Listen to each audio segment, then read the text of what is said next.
Hello and welcome to the Hitchhiker's Guide to Alchemy. Now, if you're just itching to get going, I'm just going to show you the short version.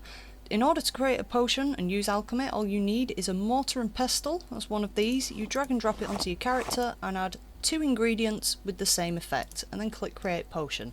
That's it. Now for the long version. So what contributes to a good potion? Well, first of all, there's your actual equipment, of course. Now, if you're just starting out with alchemy, what I recommend you do is head over to the alchemist in Balmora. She's on the northwest, the very, very northwest side of the town, next to the clothier. And as you can see here, she has a Grandmaster, mortar and pestle. Now, Grandmaster is the best you can get. It's not available to buy, which means you're going to have to break the law. So what I recommend doing is just go crouch next to it and quick save, and try stealing it. If you get caught, just reload quickly and just try stealing it again and again and again. If you can get that, you've already got a massive kick going for alchemy, because Grandmaster, yay. Now there's other pieces of equipment you can use for alchemy, although we're not going to go into too much detail for them. But first and foremost, you want a Grandmaster mortar and pestle, and then just pick up the other items as you go along. So stats wise, there's your Alchemy Skill, of course, which will increase it. Now if you look, its governing attribute is intelligence, so the higher your intelligence, the better your potions are going to be. And also your luck skill. Now luck plays a large factor in everything really in this game, and with potions in particular it will just increase the chance of your potion being successful, because at the earlier levels it's more likely to fail. And then of course for the actual alchemy skill, now if you look at the moment, I'm only level 15. A level 15 allows me to see the first item effect. Now, most items have 4 different effects, most ingredients, sorry. They have 4 effects. Some of them only have 2, but there you go. So at level 15, I can see the first effect. At level 30, you can see the second effect. At level 45, the third. And at level 60, nothing's hidden to you anymore. And also you're making really, really good potions at level 60. Now, I'm just going to show you a little trick though, because even if you can't physically see what the effects of an ingredient is, you can still create a potion with it. I know, for instance, that racer plumes and a Trama root will create a Levitate Potion. See, I can't physically see them yet, but I know they're actually both in the second position there, so if I was level 30, I'd be able to see them. So even though I can't see them, I can still create a potion with them. So it's a little cheeky, but whatever. So how do you actually increase your alchemy skill? Well, there's a few ways to do it. First and foremost, of course, you can always just buy the skills. Now, this is Azira in the Balmora Mages Guild. I think she's a master in alchemy, which means she can train it quite high. So you can do it that way. You can, of course, just make potions, and every time you make a potion it's going to give you 1 point towards alchemy, and eventually you're going to start going up levels. And the other way, although not very effective, I don't recommend this, is you can just directly eat. Comberry has no effect on you. You can directly eat the ingredients, but half the time it doesn't work, and it will only take the first effect of an ingredient into account, which in that case was drain fatigue, so it's just as well it had no effect on me really. More often than not, they seem to be negative effects as well, so I don't recommend doing that. Now, there's a few items that any beginner alchemist should always keep in the backpack because they're so handy.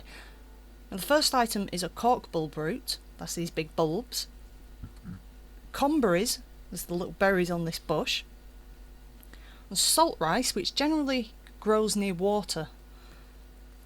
Scuttle, which you can't actually pick, but you can find it in a lot. It's the same with salt rice actually. You can find it in a lot of the bags and sacks and stuff, and just pots and things dotted about. You can also purchase it from a lot of people.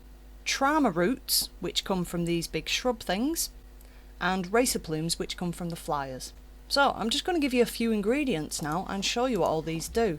Now, first and foremost, I just want to point out that when it comes to making restore fatigue potions, any food source pretty much will restore fatigue. This includes salt rice, scuttle, Nick's hound meat, breads, quama eggs, things like, food basically will restore fatigue. So, just go in order. Corkbulb root and salt rice. Now, what I love about Saltrice is it's got Restore Fatigue in the first position there, and in the fourth position it has Restore Health. Obviously, that's why I'm able to make a Restore Health potion. So Corkbulb root and a Saltrice. Scuttle and Saltrice to restore fatigue, or even better, if you can get all three of these items at once, you combine them all to make a Restore Fatigue and Restore Health potion.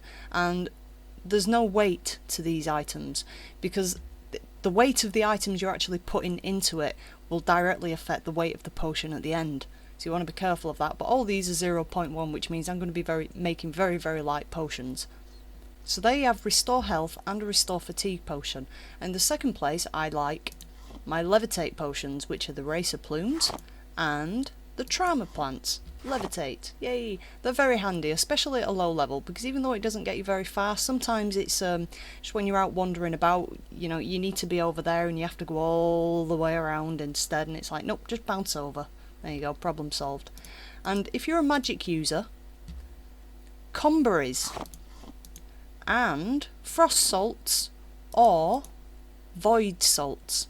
Now, I don't recommend early on in the game that you actually go out and try and harvest these yourself, because they come from really hard stuff, but the alchemist in Balmora sells them, so you can purchase them from there, and they will restore magika.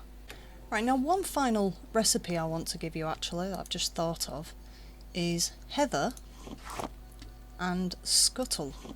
And that gives you feather. Now the great thing about a feather is it basically reduces the total weight of all the items you're carrying.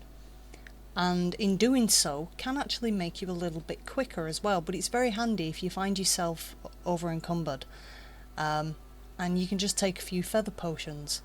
And finally, for alchemy tips, I'm going to tell you one of the best places to get ingredients from is outside Vivec. There's a lot of farm areas about, and people don't seem to mind you taking all the goods, and they're full of Restore Magicka, Restore Health, Restore Fatigue, everything. They've got Saltrice, Corkbulb roots, everything. You name it, it's there. So that's it for alchemy. I hope that helped you. If it did, don't forget to leave a comment and rate, and I'll see you in the next one.